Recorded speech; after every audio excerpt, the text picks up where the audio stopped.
G'day fellas, and welcome to a PowerPoint presentation.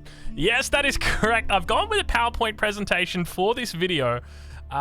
Unfortunately, the quality of the video that we've got from the most recent event at Gamescom, unfortunately the quality just isn't there. And so I said, you know what?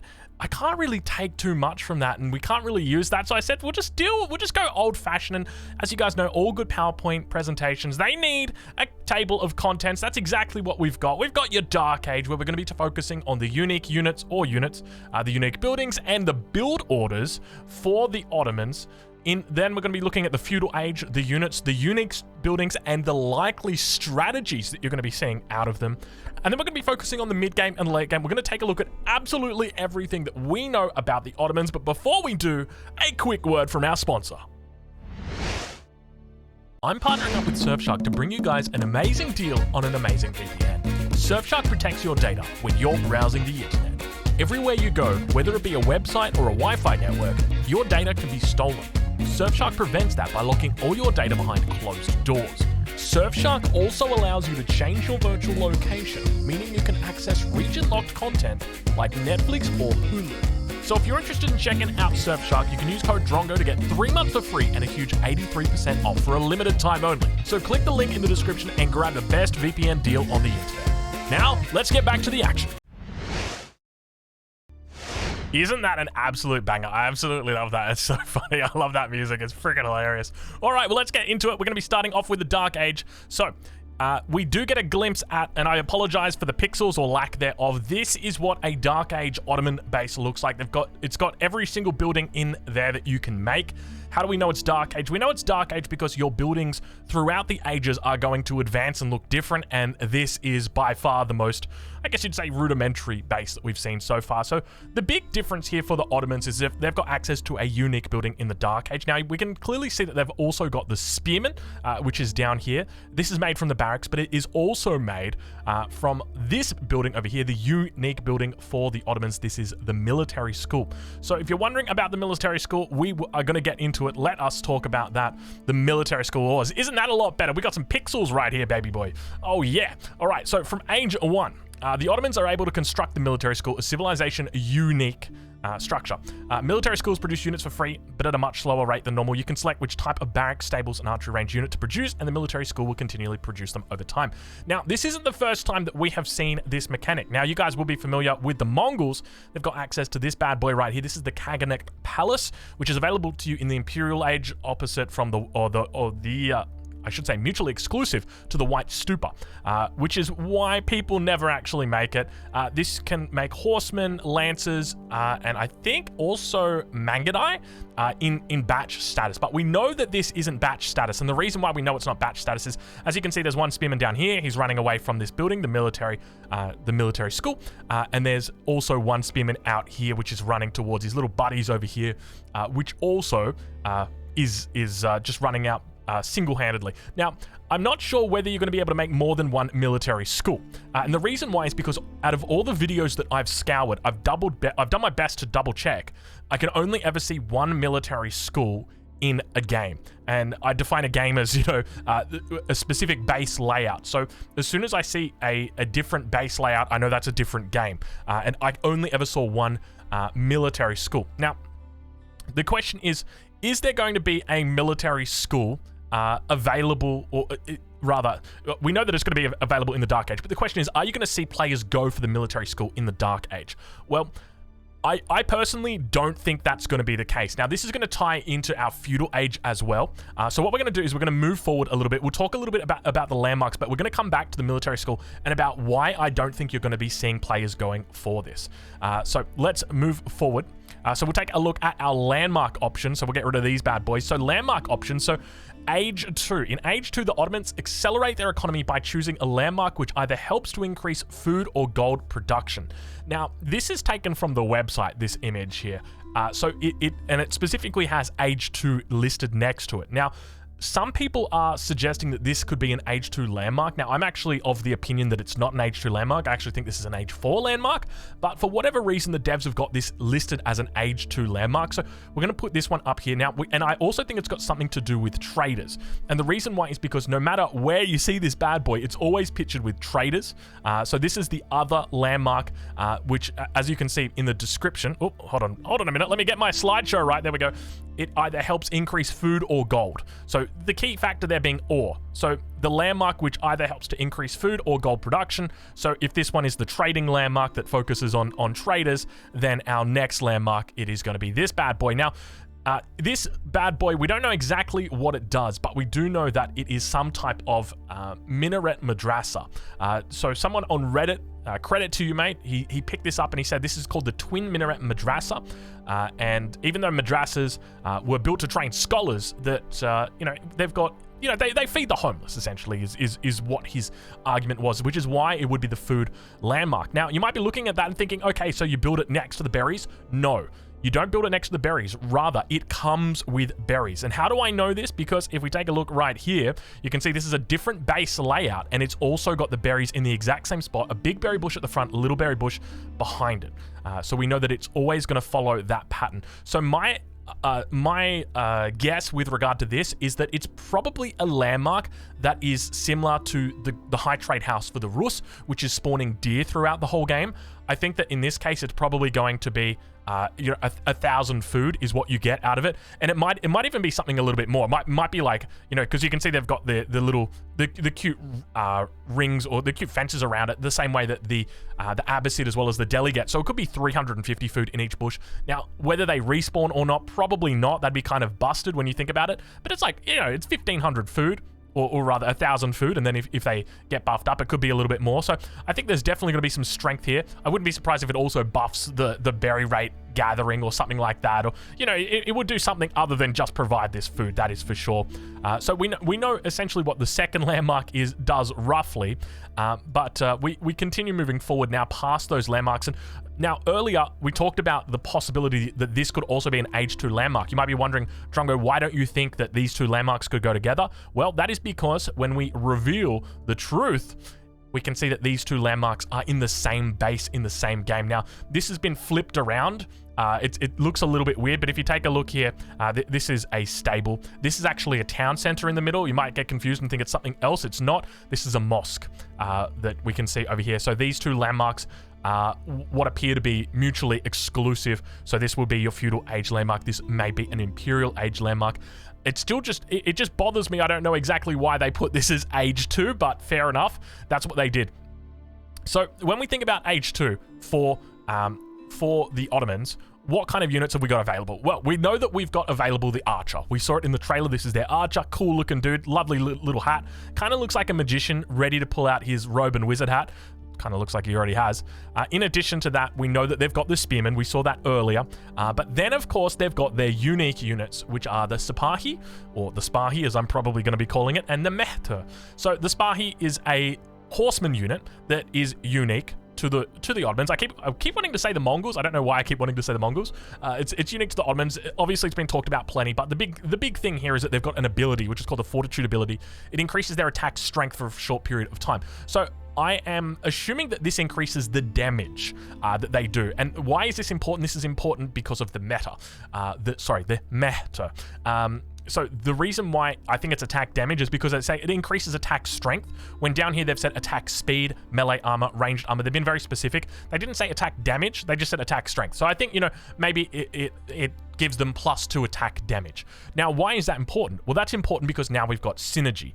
What type of synergy? Well, when we combine that with the meta, now all of a sudden we can buff up attack speed and buff up attack damage. So all of a sudden you've gone from a horseman unit that does 9 damage every 2 seconds to a horseman unit that does 11 damage every 1.8 seconds. So you've taken both of those stats and you've given them steroids. And that's really what makes a beautiful synergy here in the early game. So let's talk a little bit about why I think I'll just double check and see what our next slide is. Oh yeah, okay. So we'll get to that one. So just to explain that, so with regard to the meta and the way that I think the meta is going to work, we can clearly see here that there are five of these bad boys all walking together. For anybody who doesn't know, the meta is a unique horseback war drummer unit that provides an aura buff to units around it. Now, why would you have 5 of them? Think about it for a second. Do they provide 5 times the bonus? Okay, well, if they provide 5 times the bonus, that's going to be absolutely busted. I'm sure you guys can imagine right now, it's feudal age, your enemy's made 5 metas, and they've got them stacked on melee armor, and you're trying to kill them with your spearmen, and you just can't get through because they've got 27 armor on them. You guys get the point. So my theory is that it's likely going to be a range enhancer. So they're going to enhance the aura, and so 1 meta will do, say, this much, and then 2 will do that much, and then 3 will do that much. And it will just kind of buff it up in an AoE. That's the way I imagine it. Obviously, you know, this is just my theory crafting here. It could be much bigger than that, much smaller than that. Maybe it works a little bit differently, but that's the way I would suspect it's going to work. Now, I'm just going to unlock our next slide just to double check. Oh, we'll talk about that one. That one's a little bit more exciting. We'll talk about that one in a little bit. That is a very exciting one. So the main thing I want to just come back to is the concept of build order. So earlier we did speak about the military school. So what do we know about the military school? So number 1 is that it produces units for free, but it does it at a much slower rate, and that you can select the units that you want, and it will produce them over time. Now, it's not going to allow you to produce Imperial Age units in Age 1. I think we all know that, and we can assume that because of that, it's not going to allow you to produce the archer or the horseman, or in this case, the Spahi, in Age 1. So my suspicion as to what we're actually going to see players do is go for a very clean age up with the Ottomans. So we'll take a look at their base, at least the few pixels that we see. So I'm suspecting what we're probably going to be seeing from Ottoman players is they're going to go for a quick age up, super duper quick, maybe 7 villages on food, 3 villages on gold, look to age up as quickly as possible, and then in the transition period, or what you're going to be seeing is people going heavy onto wood, and then looking to drop down a military school. So they're going to get this bad boy out. So they drop down the military school, and they want to time it so that the military school finishes as soon as they hit Age 2, because once you're in Age 2, then you can select which type of unit you want. Now, obviously, you guys see where I'm going with this. This is a free unit. Now, of course, you could take this in Age 1, and you could have a spearman, but realistically, spearman, sure, it's a spearman, but at the end of the day, you don't want to delay your age up by, 60, 90 seconds or something like that just to get a spearman out. Because at the end of the day, there might be water maps where people look to get this out early, but on a standard Dry Arabia game, I don't think you're going to see people looking to get it out early. It's going to be in the transition period. And so we move forward. So it's likely that what you're going to see players do is that they are going to look to train up. Oh gosh, let me find it. Sorry, here we go. So they're going to look to have Spahi through their military school. So let's get that bad boy back up. So I suspect they're going to be putting this on Spahi from the military school, and then dropping down an archery range, because you've already got a whole bunch of villages on wood from chopping for that military academy. You also need to get an archery range out and drop that bad boy down. But as soon as you do, now you've got free Spahi coming out, and you've also got archers. So I suspect that's going to be the case. Or we could see it the other way, where players look to create archers from their military school, and then from there, and then they look to drop down a stable and then make Spahi quite heavily, which I think would also make sense. I suspect that the meta is going to be coming from the stable, so I wouldn't be surprised if we do see, sort of double stable openings where people are going for Spahi as well as meta. But I don't think you're going to need a lot of these until we're talking like mid to late game, where you really need to start extending out that aura. I think for the most part it should be pretty decent. So now that we've talked about that, let's get to the bit that I wanted to talk about a little bit earlier, the part where it gets exciting. Hello, what do we have here? Well, ladies and gentlemen, this is a Spahi. Yes, that is correct. We've got a Spahi. Let me pull that bad boy up. God, I can never. It's tough with these tiny little thumbnails. No, I already did that one. Where is my Spahi? Here it is. So if we take a look at the Spahi, I'm going to zoom in enhance right here. Take a look at that. So you can see they're kind of wearing a bear, and it looks a little bit wild. They're wearing a bear. Their horses have got bears or lions or something on them, and we can see that right here. There's very clearly a horse underneath this bad boy who's got white little legs and a white mane, but on top of him, I'm assuming this is like to scare off the enemy or something like that. Like I'm riding a bear into battle, but obviously I couldn't domesticate a bear, so it's the next best thing. This is bear 0.5, and so we can see very clearly that the Spahi is differentiated from other units by having that. And as a result, back here, well, you can see very clearly we've got the bear. And what do we have here? We've got them firing arrows. So now we come into the next point, which is this bad boy right here.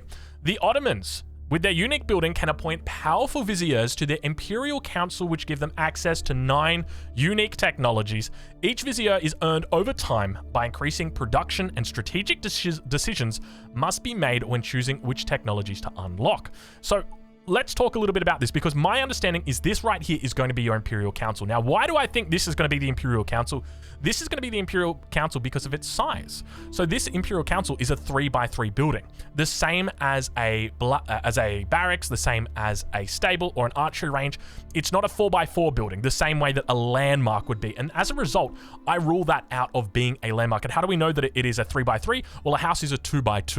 And you can see it's quite a bit bigger than a house, but next to this building in the screenshot, there's also a 4x4 building, and it's smaller than that. So that's how we know that this is probably the Imperial Council, just simply because it's a little bit in the middle. Anyway, so let's talk a little bit about this and about the kind of technologies that we know that this has got. So from the most recent interview that happened at Gamescom, Bert, who is the developer or is a developer for Age of Empires 4, said that an example that you will have is that you can conscript Janissaries from the town center, and you can use those to your advantage in your next attack. So let's break that down a little bit. Conscripting Janissaries. Conscripting, meaning they just like there, bam. It's not like you have to pay for them, or you might have to pay for them, but you're not going to have to be like, oh, I'm going to send in 5 vills and trade them for Janissaries. It sounds like these bad boys drop in from thin air. Like when you research this, they come to the town center, bam, there they are. That's what it sounds like. And it also says that you can use those to your advantage in your next attack, which if you've ever played Age of Empires 3, you'll be very familiar with the concept of Minutemen. And Minutemen are these units that will lose health over time. My fear was that these Janissaries being conscripted would lose health over time, but it doesn't seem that way because Bert says that you can use them to your advantage. Now, while it says here that each vizier is earned over time by increasing production, what also he said in the interview is that over the course of a game, you are going to gain experience points. Now, he corrects himself and he says, well, not experience points, but you can think of them as experience points. You've ever played an MMO, you'd be familiar with the mitigating returns on experience. Your first level might be 100 experience, and then the second level might be 150 experience from the beginning again. And then your next level might be 250 experience from the beginning and again. So I suspect it's going to be the same thing. But we do know that you can get experience points from researching technologies, from aging up, and from training units. Those are guaranteed. There could be more stuff, so that is not exclusive. But he also goes on to say that with regard to the technologies, that you could also look for something more militaristically focused or something more economically focused. So the 9 unique technologies, I suspect this is going to be a bit of a blend between the House of Learning from the Delhi as well as the House of Wisdom from the Abbasid dynasty. I'm like, wait, do they both start with house? I think it's the House of Wisdom. I'm second guessing myself now. I think they both start with house. So this technically should be the House of Imperial Council. Not really, but you guys get where I'm coming from. And so I suspect that one of the technologies that is going to be in there. Now, we don't know exactly what age that technology would come in. As you can see, these units here are Imperial. How do we know they're Imperial? Because they've got this gold insignia on the men-at-arms, the gold insignia on the helmets, gold insignia everywhere. That's how we know that it's Imperial. So it might be exclusive to the Imperial age, this technology. But I do believe there will be a technology in there that will allow Spahi to switch between a melee mode and a ranged mode. I would suspect that is what it is, which is pretty damn cool when you think about it. And they're firing far. Look at this. This is like 5.5 range, 6 range. This is pretty damn far, man. This is very exciting. But we move on. So that's my suspicion for when it comes to the feudal age, the way that it will play. When it comes to the strength of the Ottomans in the feudal age, I think that they're going to be quite a strong civilization, not necessarily because of their military school, but because of their Imperial Council. So the longer the game stays in feudal, the Imperial Council is going to continue adding bonuses to you or to your civilization, like that one as an example, or the ability to conscript Janissaries, even though you're probably only going to be able to do that in the third age and not in the second age. But the other big factor is the meta. The meta, which we do not know too much about, but we do know that it is available in the second age. So we've got a nice little picture of it here. Let's put that one up instead. So we know that the meta is available in the feudal age, and it kind of, what's the best way to say it? I don't think there's anything really like it, but essentially the fact that it exists in the Second Age means that the longer the Second Age goes, the better it is for the Ottomans. So I think this civilization is going to be quite strong in the Second Age. And I really wouldn't be surprised if the standard build order that we're going to be seeing is like a military school making archers and then double stable. Like, I reckon that's probably going to be it into Spahi and Meta. And then from there, you know, just raiding your enemy non-stop, hitting them from all sides. You're going to be able to dive the tower with ranged armor so that you're taking less damage from the tower, you know, get +1. Maybe you've got 4 armor in the feudal age. Like, that's ridiculous. It means you're only taking 2 damage. You're basically a knight and almost immune to that sort of town center. So really strong raiders here as well. Keep in mind, you've also got that fortitude ability to help out when you're raiding. And maybe you want to switch it to attack speed or something like that. But I suspect you're going to see, like, at the pro level, you know, 3 horsemen and a meta going to raid off a gold mine, going to hit a wood line, that sort of thing. But let's move on. Let's talk about the castle age. It is time. In age 3, the Ottomans can start producing siege weapons through their Tofane Armory landmark. So that is what we've got right here. We know that this is the Tofane landmark because, as I mentioned before, we've got a lovely friend on Reddit who has helped out, and he has said that this is the Tofane Armory. And so it originally came from the name came from the Tofani Amir Armory, which was the first built in the reign of Sultan Mehmed II.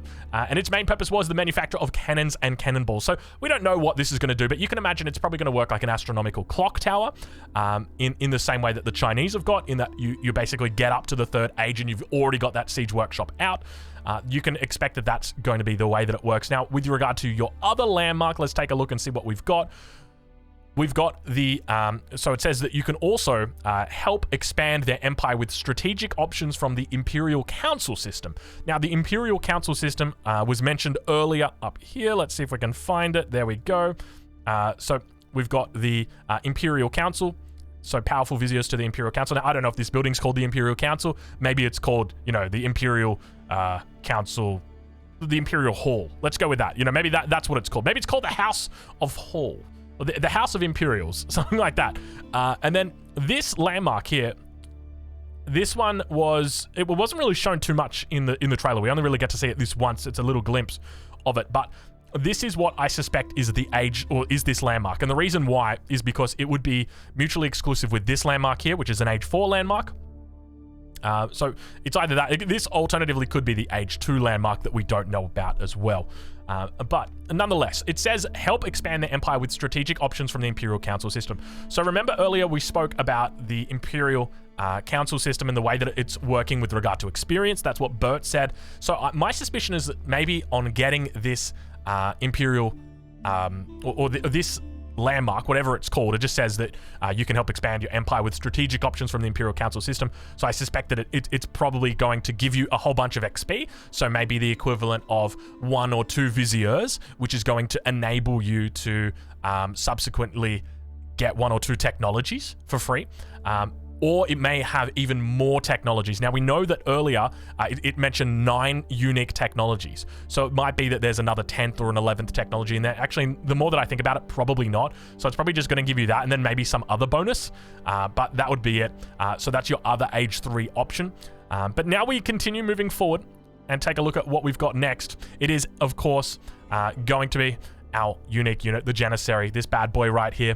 He is absolutely stunning. So the unique Janissary unit for the Ottoman civilization is it's a unique hand cannoneer, and it becomes available in the Third Age. So look, are we going to be seeing fast castles into Janissaries? Probably not. They're very expensive, I would suspect. They are a hand cannoneer unit, a lot more expensive than your crossbow, than your archers.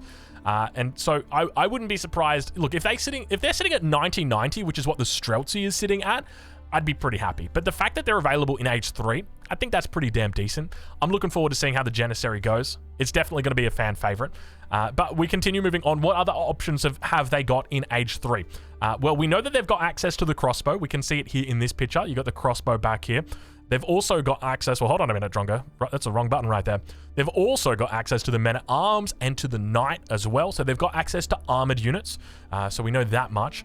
And then in addition to that, we can see that they've got access to siege. So they've got the Springald, the Mangonel, and of course they have access to the Trebuchet.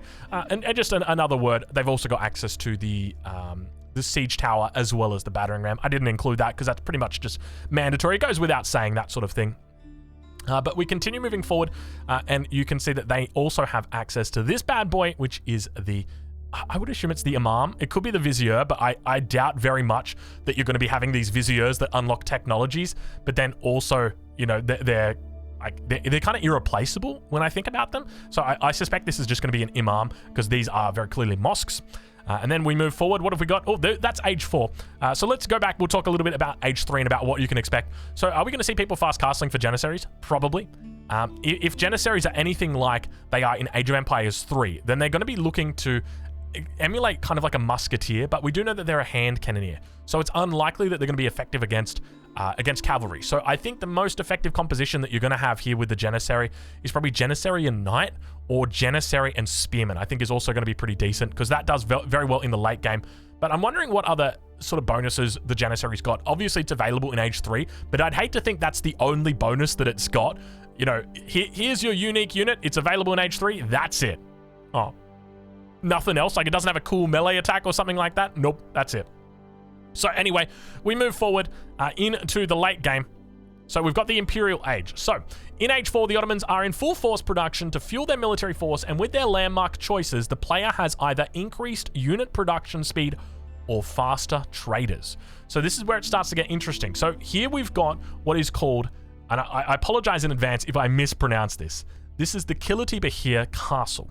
And so this, I'm assuming, is what's going to be increasing unit production. Now, this is a keep that has got a whole bunch of cannons in it. So I feel like, you know, it's probably, it's most likely, I'm going to say it is a keep that has got a bombard emplacement already on it, or comes with a bombard or cannon emplacement, or it's, you know, maybe it's got an extra cannon emplacement, something like that. But also, it's going to reduce the time it takes for your units from your military schools. So once again, going back to military schools, these guys do become available in the Dark Age. Now, one of the things that we don't know is how many you can build. I talked about this a bit earlier. I only ever saw one military school at a time, but there's a possibility that you might be able to get more than one. Perhaps that's a technology that's available to you in the Imperial. I was going to say into the Imperial Academy, but that's the Chinese, rather the Imperial, not the Imperial official. Come on, Drongo, you can remember. I can't remember. I got a terrible memory. This bad boy right here. The Imperial Council. There we go. I got it. Eventually, I got it. Maybe that's one of the technologies, enables you to build a second one of those. Military schools. So I'm assuming that it's going to like synergize well with that technology, because obviously increased unit production speed, it could also mean that your standard buildings are also going to produce units faster. That could be one of the things. And then the other thing it says in there is faster traders. So when it comes to faster traders, so once again, highlighting that faster traders, we again see this landmark with a trader next to it. So if we take a look earlier at this landmark, let's see if I can find it. There we go. Now, granted, it is the exact same landmark in the exact same position. We know that because of the houses position. There's 1, 2, 3, 4 houses like that. And where is she? Is that it? No, that's not it. That's it there. And so you can see 1, 2, 3, 4 houses. So this is the same landmark, but once again, we see the trader intentionally left by it. So it might just be that it's idle, but it is intentionally left there, which does lead me to believe that this is probably the Age 4 landmark. And we do see is in the Imperial Age, buildings are looking schmick. You can see the stable here. It's got that kind of regal glow to it, that Age 4 glow. So I do really think that this is probably going to be it. And so we can see that it's going to be faster traders. So, you know, something else to think about. There could be a more trading focused route here for the Ottomans. We do know that when it comes to their second age, that they do have access to something that helps their gold production. So perhaps that's going to be it. Who knows? But continuing to move forward, let's get rid of that bad boy. Let's talk about the elephant in the room, aka the cannon in the room. You guys will be familiar with the unique siege weapon that they've got. This is the Great Bombard. And of course, it is also available in the big form. So the Great Bombard is the most dominant siege weapon available across the many civilizations, making it easy work for enemy walls, and keeps with its nearly 1,000 pound splash damage causing projectile. Now, it does say splash damage causing projectile. We don't know exactly how much that is, but we did see in the In one of the videos that they showed the Great Bombard fighting, and it shot a whole bunch of archers with its cannonball, and they just stood there and they were like, nice try, bro. And they continued fighting. So it doesn't look super strong with regard to it, but by the same token, they might have just been like targeting ground, and things never seem to work as well when you target the ground. Now, it does also say that it is more likely than other siege units to be destroyed if not properly defended, inflicting a heavy economic loss, which makes me think that it's probably got very low or no melee armor, or maybe even low health, potentially, but just high ranged armor. So, you know, pretty good at surviving against Springalds, but not very good at surviving against those sort of melee units. That's how I imagine it. In addition to that, we've also got the Rebaldequin coming in hot. It is great to see another civilization getting access to this unit. You guys know I love Randy. Already we've got the English that have got him, and who else has got access to the Rebaldequin? And the French as well have both got access to Randy.